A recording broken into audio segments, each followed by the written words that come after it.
Hello everyone. So in this part we are going to study about a vector calculus. So vector calculus is your first unit in your syllabus.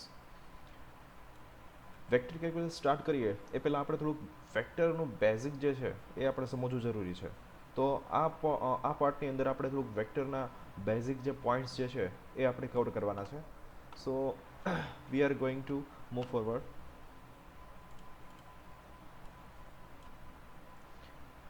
So basically આપણે જે જોવાનું છે એ basics of vectors છે અને એની properties આપણે બેઝિક્સમાં જોઈ લઈએ કે what exactly the vectors and what exactly the its properties.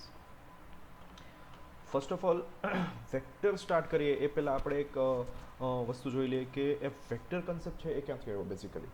So basically vector concept જે છે એ આપણે જોઈએ છે ઘણીવાર આપણે ઘણી જગ્યાએ આપણે ફિઝિકલ ક્વોન્ટિટીઝ આનું આપણે અનુકરણ કરીએ છીએ રોજબરોજ લાઈફમાં. સપોઝ કે કોઈ પણ આપણે લેન્થ લેતા હોઈએ છીએ, કોઈ પણ આપણે જગ્યાએ જતા હોઈએ છીએ એક જગ્યાએથી બીજી જગ્યાએ, અથવા તો તમે કોઈ ટેમ્પરેચર મેઝર કરતા હોય છે, તો આવી બધી ફિઝિકલ ક્વોન્ટિટીના આધારે આપણે સ્કેલર અને વેક્ટરમાં આપણે સેગ્રિગેશન કરીએ છીએ. સો બેઝિકલી અહીંયા તમે જોઈ શકો છો કે ફિઝિકલ ક્વોન્ટિટી છે એ મેઇનલી ટુ ટાઈપ્સમાં આપણે ડિવાઈડ કરીએ છીએ. So first one is a scalar quantities and another one is a vector quantities. Yes, હવે બંને ક્વોન્ટિટીઝ જે છે ફિઝિકલ અને બંને ફિઝિકલ ક્વોન્ટિટીઝ છે એ ટુ પાર્ટ્સમાં ડિવાઈડ કરેલી સ્કેલર અને વેક્ટરમાં. તો એ કઈ રીતે ડિવાઈડ કરી છે, એનો ક્રાઇટેરિયા શું છે? તો બેઝિકલી એનો જે ક્રાઇટેરિયા જે છે એ છે એનું મેગ્નિટ્યુડ એઝ વેલ એઝ એની ડાયરેક્શન. અમુક જે ફિઝિકલ ક્વોન્ટિટીઝ હોય છે એ એના મેગ્નિટ્યુડ સાથે સંબંધ હોય છે, એનો માત્ર મેગ્નિટ્યુડ સાથે જ એ કન્સર્ન હોય છે. અને રિમેનિંગ અધર્સ જે છે ઘણી એવી પણ ફિઝિકલ ક્વોન્ટિટીઝ જે magnitude as well as direction સાથે પણ કન્સર્ન હોય છે. સો that's why we are going to use a vector and scalar quantities in daily routine lives. So basically physical quantities are divided in two parts, scalar quantities and vector quantities. So what exactly the scalar and vector quantities? So in this part you can see that various numbers of I have listed 10 types of physical quantities, and it is segregated in scalar quantities as well as vector quantities based on their magnitude as well as direction criteria. So first of all we'll take a mass. Yes, so mass itself has only the magnitude, it has not a direction. So that's why we are saying that it is a scalar quantity.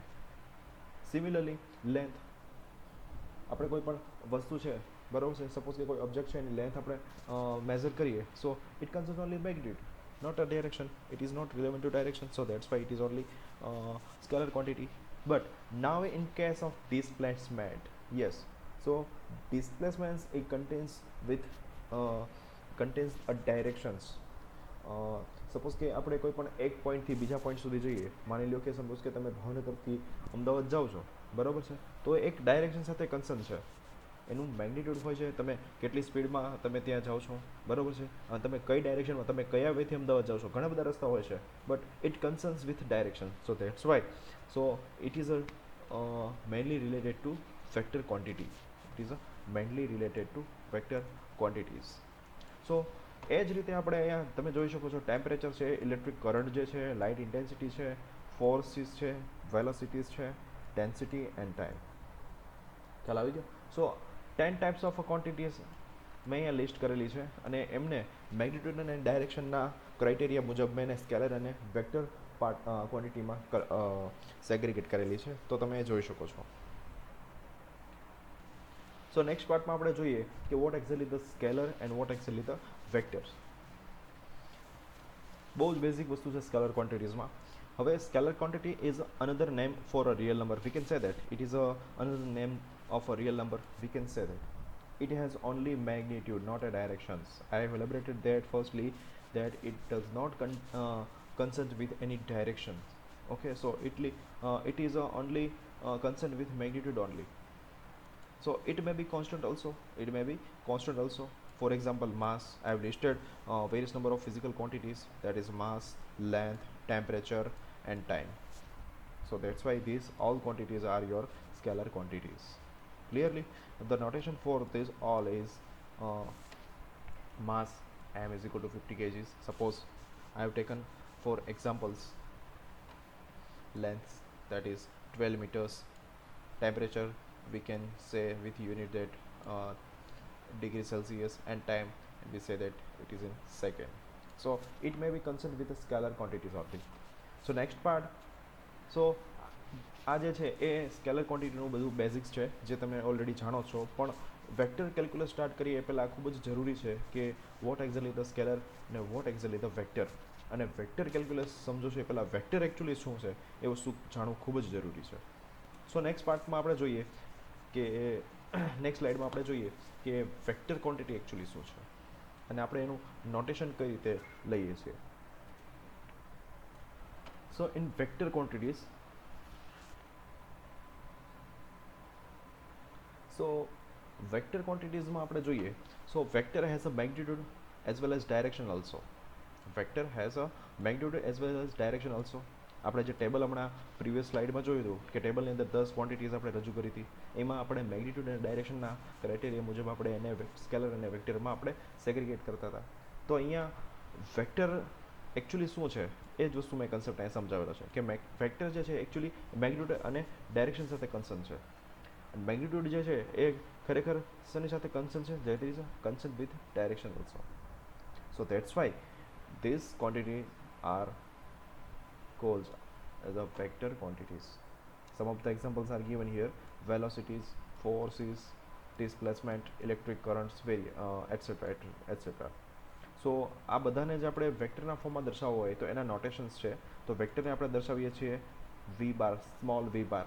ફોર્સને આપણે દર્શાવીએ છીએ capital F બાર. ડિસ્પ્લેસમેન્ટને આપણે દર્શાવીએ છીએ D બાર. યા અહીંયા એક arrow sign use કર્યો છે, તમે એ પણ યુઝ કરી શકો. તમે બાર પણ સિમ્પલ એઝ એક લાઇન વડે પણ દર્શાવી શકો, જેને તમે બાર કહો છો. It doesn't matter. And for electric current માટે આપણે કેપિટલ આઈ બાર આવું આપણે દર્શાવી શકીએ. આ જે છે એ વેક્ટરના નોટેશન છે જો આપણે એઝ અ વેક્ટર તરીકે કન્સિડર કરતા હોય તો. હવે ઘણીવાર કેવું થાય છે કે ઘણી વેક્ટર્સ ક્વોન્ટિટીમાં નેગેટિવ વેલ્યુઝ હોય છે. તો આ નેગેટિવ વેલ્યુઝ જે છે એ કોઈ એની ખરેખર એકચ્યુઅલી નેગેટિવ વેલ્યુઝ નથી, એ એમની ખરેખર ડાયરેક્શન સૂચવે છે. શું સૂચવે છે? ડાયરેક્શન. આઈધર એ ઓપોઝિટ ડાયરેક્શનમાં છે, આઈધર એ ઇન સજેસ્ટેડ ડાયરેક્શનમાં છે. ખ્યાલ આવ્યો? સો ઘણીવાર આવું થાય કે નેગેટિવ ડાયરેક્શન પણ આપેલી હોય તો એનો મતલબ એવો નથી કે એનું મેગ્નિટ્યુડ જે છે એ નેગેટિવ છે, એની વેલ્યુ જે છે એ નેગેટિવ છે, but it shows that it is in negative direction or it is in opposite direction then the real direction. ખ્યાલ આવ્યો? તો એની ડાયરેક્શનની આપણે વાત કરીએ તો ડાયરેક્શન ઓફ વેક્ટરમાં જોઈએ તો ડાયરેક્શન જે છે એ ઘણીવાર આપણે પોઝિટિવ ડાયરેક્શન લઈએ છીએ અને નેગેટિવ ડાયરેક્શન લઈએ છીએ. યા બટ આપણા કેસની અંદર સ્ટડીની અંદર આપણે પોઝિટિવ નેગેટિવ એટલા માટે લઈએ છીએ કે આપણે જસ્ટિફિકેશન કરી શકીએ કે આઈધર એ રિયલ ડાયરેક્શનમાં છે કે એ ઓપોઝિટ ડાયરેક્શનમાં છે. ખ્યાલ આવ્યો? સો અહીંયા મેં બે નોટેશન લીધા છે, બે એક્ઝામ્પલ લીધા છે, એક્ઝામ્પલ 1 અને 2. એમાં એક જે છે એ બાર છે એ પોઝિટિવ ડાયરેક્શન સૂચવે છે અને માઇનસ એ બાર જે છે એ તદ્દન એ બારની ઓપોઝિટ ડાયરેક્શન સૂચવે છે. ફોર એક્ઝામ્પલ, મારી પાસે કોઈ પણ એક વેક્ટર જે છે A bar, positive A bar, this is your x. Now a is moving forward this time, this position, and now I show that minus a bar. So both are in opposite direction but the magnitude is same. Clear? So that's why minus and plus sign shows your direction of a vector, but the magnitude of that vectors are same. The magnitude of the vector are same, but the positive and negative sign shows your direction of vector. Clear? હવે આપણે direction અને મેગ્નિટ્યુડની વાત કરીએ તો હવે સમય example આપણે થોડા લઈએ જેથી કરીને આપણે ડિફરન્શિએટ કરી શકીએ કે આપેલી ફિઝિકલ ક્વોન્ટિટી છે એ સ્કેલર ક્વોન્ટિટીઝ છે કે વેક્ટર ક્વોન્ટિટીઝ છે, જેથી કરીને તમે થોડુંક તમારું અન્ડરસ્ટેન્ડિંગ શું છે એના ઉપરથી આપણે ખ્યાલ આવે કે તમે વેક્ટર્સ કેટલું સમજ્યા છો. તો અહીંયા તમે થોડુંક દર્શાવ્યું છે કે વેક્ટર અને સ્કેલર શું છે. ઘણા બધા એક્ઝામ્પલ્સ અહીંયા શોઝ કરે છે. Cost of 3 acres, it shows your scalars. Current in river, that is vectors. Initial flight from path Boston to New York, so it shows some direction, so it is a vectors, and the population of all, that is scalar. So next part માં આપણે થોડુંક ડીપમાં જોઈએ vector એલ્જેબ્રામાં.